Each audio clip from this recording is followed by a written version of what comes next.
साथ कर लेते हैं। धर्मेश, जिस तरह की गिरावट हमने यहाँ पर सोने के प्राइसेस में आते हुए देखी है, क्या एक सपोर्ट बॉटम नियर बाय है या आपको लगता है कि यहाँ से भी और मुनाफा वसूली की इंतजार की जा सकती है? देखिए, अगर आप एज पर चार्ट जाएंगे तो डेफिनेटली मार्केट में एक अच्छी खासी एक प्रॉफिट बुकिंग देख सकते हो, क्योंकि मार्केट में एक रैली देखने मिली थी, अनइवन रैली थी। ऑलमोस्ट 2440 $2450 के ऊपर चला गया था प्राइस। डोमेस्टिक मार्केट की बात करें तो भी प्राइस ने काफी अच्छी एक तेजी दिखाई थी। कहीं ना कहीं वो प्रॉफिट बुकिंग आई, प्लस ये जो बजट का न्यूज था उसमें भी एक इम्पैक्ट हुआ है। डॉलर, अगर आप देखें, जापानीज येन 2 दिन में काफी अच्छा स्ट्रांग हुआ है। तो ये सारे फैक्टर्स एक साथ मार्केट को, सोने की चमक को ढीला पड़ा देखने मिला है। तो मेरे हिसाब से इंट्राडे प्रोस्पेक्टिव से स्पेकुलेटर्स यहाँ पे मंदी करके चल सकते हैं। मैं एक्सपेक्ट करता हूँ कि प्राइस 67,500 टू 67,200 तक के लेवल्स आपको दिखा सकता है। इंटरनेशनल मार्केट की बात करें, 2350 एक काफी अच्छा सपोर्ट है, मार्केट एक बार वहां पे छू सकता है। तो स्पेकुलेटर्स यहाँ पे मंदी कर सकते हैं, बट जो बायर्स है मैं उन्हें सलाह दूंगा थोड़ा वेट करें। पैनिक सेलिंग आया है मार्केट में, अभी भी प्राइस कंसोलिडेट हो रहा है, तो यहाँ पे बाइंग करने की सलाह मेरी वेट एंड वॉच की रहेगी। साथ ही चांदी की अगर धर्मेश बात की जाए तो यहाँ पर आपकी क्या सेंस है, क्योंकि चांदी में हमने 95,000 का ऑल टाइम हाई बनता हुआ देखा था, अब 81,000 के आसपास का कारोबार है। अच्छी खासी गिरावट यहाँ पर भी देखने को मिली।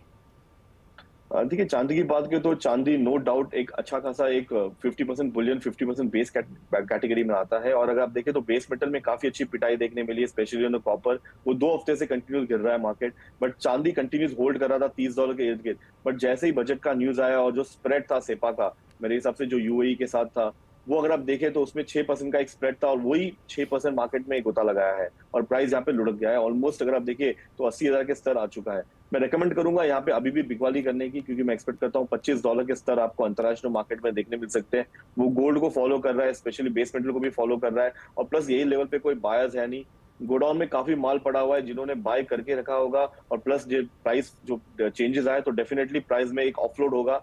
तो यही हुआ है, और मेरे हिसाब से और गिरावट देखने मिल सकती है। तो मैं बायर्स को रेकमेंड करूंगा वेट एंड वॉच करने की, और जो पैनिक सेलिंग है ये कंटिन्यू रह सकता है। वीकेंड है तो मार्केट में और भी एक घुटा लग सकता है, और प्राइस 80,000 के स्तर भी ब्रेक कर सकता है। तो मेरी सेलिंग की ओके, तो खरीदारी की राय फिलहाल यहाँ पर सोने और चांदी में नहीं है। अगर आप ट्रेडिंग के लिहाज से इसे देख रहे हैं, क्योंकि कुछ और गिरावट यहाँ पर देखने को मिल सकती है, तो अभी भी यहाँ पर बॉटम शायद नहीं बना है और चांदी 80,000 के स्तर भी नीचे में तोड़ सकती है। इशू, आपने किस तरह से खरीदारी बाजार में आते हुए देखी है सोने और चांदी के प्राइसेस की गिरावट के इम्पैक्ट से? तो हमको तो इमीडिएट इफेक्ट ट्यूसडे को जिस दिन बजट हुआ उसी दिन शाम को वी हैड वन क्लाइंट जिसने अकेला 850 ग्राम की ज्वेलरी खरीदी। तो इमीडिएट, आई मीन नॉर्मली इतना इमीडिएट नहीं होता है, पर लोगों को इतना वो अच्छा इम्पैक्ट दिखा ड्रॉप का कि इमीडिएट इम्पैक्ट आया।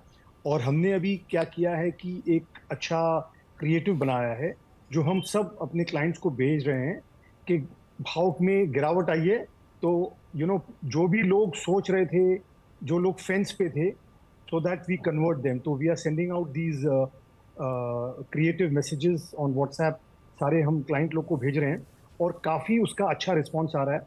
लोग अपॉइंटमेंट फिक्स कर रहे हैं, और डेफिनेटली सेल को किक स्टार्ट मिल गई है। एब्सोल्युटली। इशू, बाजार ये कह रहा है कि अगर हमने 9% की ड्यूटी कट यहाँ पर सोने चांदी प्लैटिनम में आते हुए देखी है, तो ये पूरा का पूरा as of now jewellers consumer को पास ऑन नहीं कर पा रहे हैं, क्योंकि क्लियरली आपके लिए भी एक बहुत बड़ा शार्प कट है। बाजार अलाइन होते होते शायद कुछ समय यहाँ पर निकलेगा।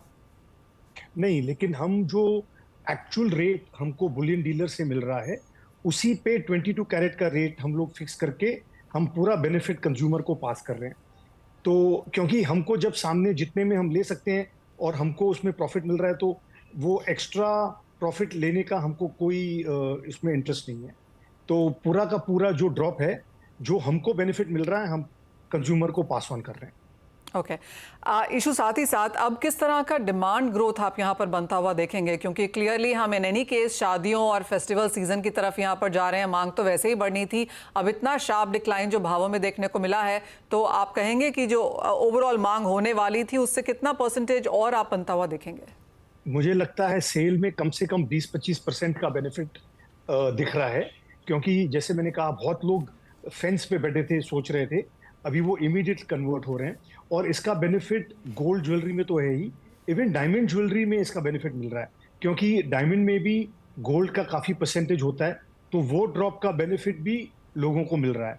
तो ओवरऑल जो सेंटिमेंट है, जो ग्राहक का एक थॉट प्रोसेस है, देखिए अल्टीमेटली परसेप्शन बहुत इंपॉर्टेंट होता है। तो परसेप्शन अभी ये क्लाइंट के दिमाग में है कि प्राइस गिरा है और इसका हमको बेनिफिट लेना चाहिए।